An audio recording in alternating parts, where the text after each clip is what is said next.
this is an ER model approach, that is entity relationship model approach, wherein if we wish to achieve net zero, we have to go through a pattern wherein we first talk of water, then we talk of energy, because for water also we are needing energy. Then we talk of site, because for site we need energy as well as water. And then we talk of materials, because for materials we need site, energy, water, further leading us to a green zero concept. So some entities that can be looked at, and maybe we can have another module for the same thing, that can be interrelations of criteria causing the impacts and benefit. So integrated approach, again looking at net zero, if we are talking of water, material, site, energy, they are all relating to each other. So I cannot say that when I'm talking energy, I'm not talking about water. No, I am definitely talking about it. When I'm talking about water, I'm not talking of materials. No, that will not happen. And we have to focus in detail after integrating the basics to net zero leading. Then we can further think, okay, in this integrated approach, only net zero water can be looked at, only net zero energy can be looked at, only net zero waste can be looked at. But again, when we are talking of carbon, then we have to have a wider perspective. So friends, way forward is definitely net zero, and we have to work on 4 basic sustainability principles. First is human sustainability, that we never ever talk of. It is working with end user focus, because they are the key people who are going to define our building. Either it is worth our certification or just any kind of strategy that we are putting in, or it is not. The second part is the awareness or the social sustainability that we can mention. And another thing that I realized, that it is high time we need to start branding sustainability, because this is the language today's world is speaking. We are not marketing or branding sustainability the way it should be. It is like, some leader will come and talk about it, and yeah, people will follow for a few days and then they will forget. It should not happen that way.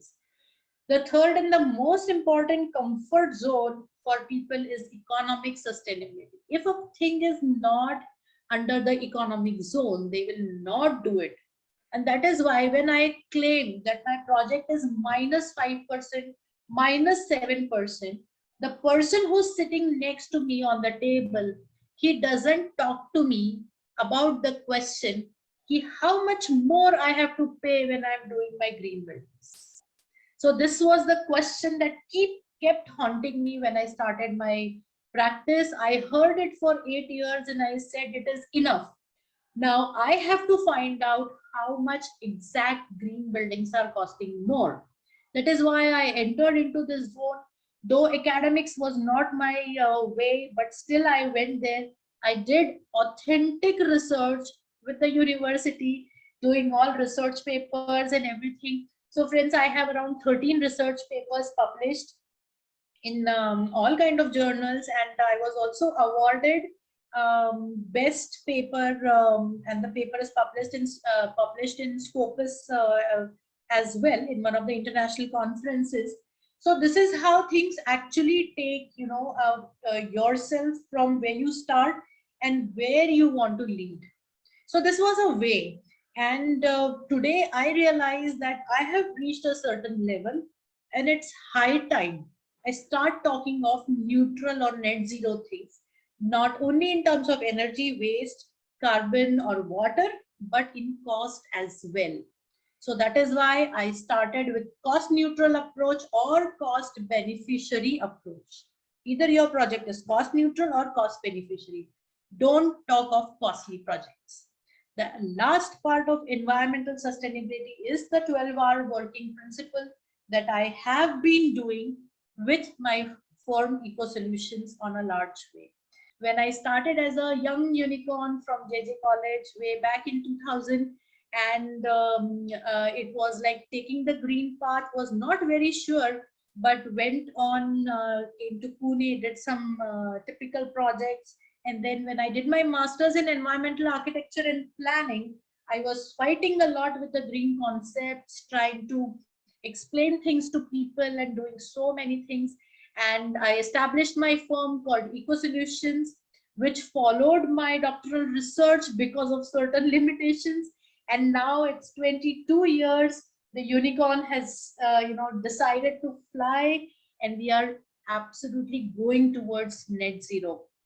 A quick credential that I keep talking numbers, and my friends, I'm requesting you that it makes a difference. That when I'm saying that I have crossed 450 projects, I have crossed 5 million square meters of built up under intervention, my annual energy saving with my current projects database is so much, my annual water is so much, 1100 tons of CO2 every year since 2010.